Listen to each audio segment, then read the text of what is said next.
Statement of the leader, Muammar Gaddafi, in the African Union, European Union Ministerial Meeting on Migration and Development.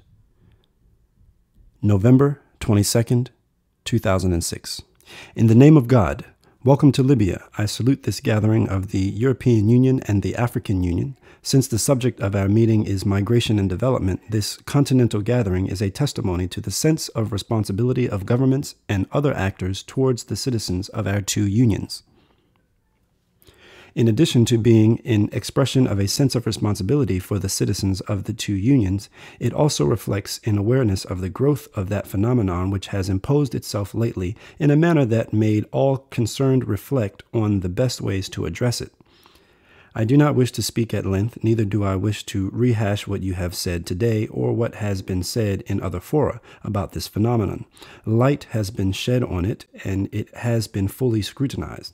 I wish to dwell briefly on some constant human and natural principles and deal with the nature of people's life. To act against nature is to swim against the current. Swimming against the current is a recipe for failure. Many of the important questions of today's world are swimming against the current. Therefore, there is a failure in many political, economic, social, and security questions in the world. The failure results from ignoring the rules of nature. It is in the nature of things that earth belongs to all human beings. God created the earth for all humans. He instructs us to move in it. We have a heavenly revealed book called the Quran. Whether or not you believe in it is another matter. In it, God orders us to migrate to various parts of the earth. He tells us to go wherever we want in it. This is a recognition that the earth belongs to all people, that they have the right to move in it in order to make a living. For all those reasons, one is entitled to migrate to different parts of the earth because God created it for all. We must pause at this fact.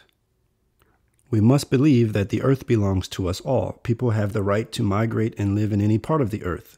The political boundaries, official papers, and such are like new fabricated inventions. Nature, however, does not recognize them. You have seen how those new inventions cause problems, border disputes, and wars among states. Sometimes hundreds or even thousands of people are killed in a war over a few inches of land. The problem that you are considering now that is causing so much concern is how to deal with the movement or migration of the people on Earth.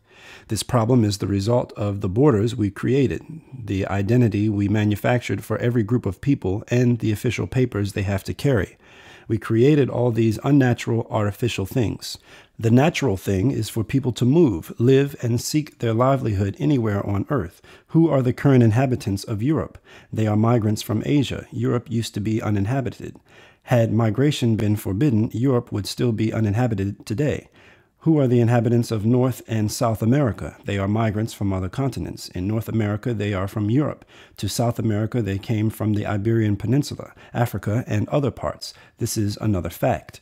We, in North Africa, are originally migrants. We came from the Arabian Peninsula 1,000 years ago. Some of us came 5,000 years ago. The so-called Berber, they are Arabs who emigrated from the Arabian Peninsula 5,000 years ago.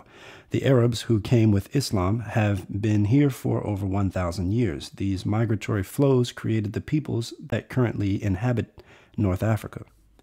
Now, there is a lot of talk on the world level about the indigenous peoples, their rights, their tragic history, and their extermination.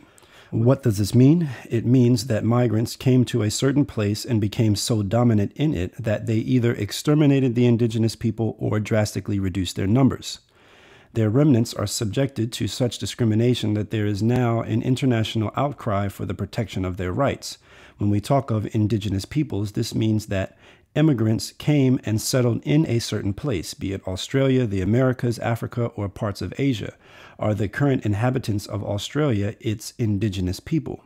Not at all. They are immigrants. Where are the indigenous people of Australia?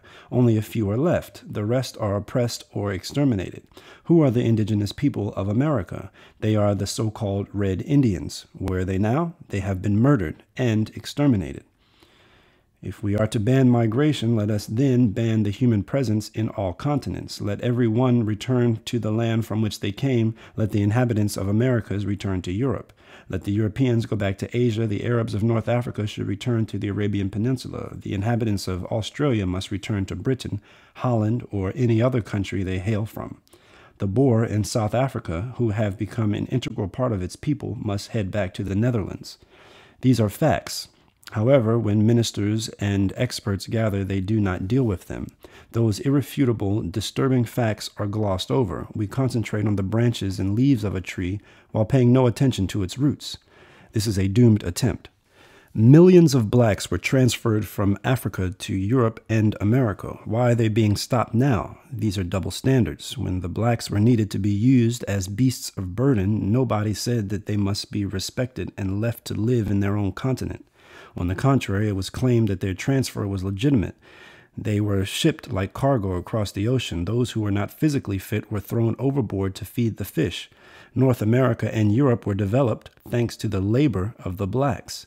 That was a forced migration. When the movement of people from one place to another was to the benefit of a certain party, migration was imposed on them.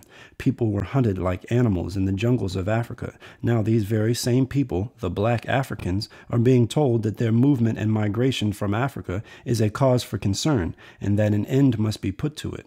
Those poor souls ask, when you were in need, you transferred our forefathers and said that migration was necessary. Why is this different now? It is true that the things I just mentioned are present in some way in the backs of the heads of many people, including illiterate ones. Those thoughts impel them to migrate. In their internal dialogue, they ask themselves, if they transferred my forefathers, why are they erecting barriers in my path? Migration was the engine of the development of the world. Certain races migrated to other places. The indigenous peoples were assimilated. Immigrants came and developed Australia, the islands of the Pacific and the Atlantic. They settled in and developed all continents of the world. This is what that poor illiterate African says to himself. Why are they stopping me now? The answer to this question is what makes him board the death boats that you have been talking about. The last age of slavery was the one when the black race was enslaved by the white. The memory of that era will remain vivid in the minds of blacks until they feel that they were rehabilitated and their dignity restored. That tragic historical event, the painful awareness of it, and the psychological search for the satisfaction resulting from the rehabilitation of a whole race are the reasons for the movement of the black race to avenge itself and achieve dominance. These reasons cannot be ignored. This is part of what the Green Book says about the black race. In order to save your time, I refer those who wish to read more to Chapter 3 of the Green Book.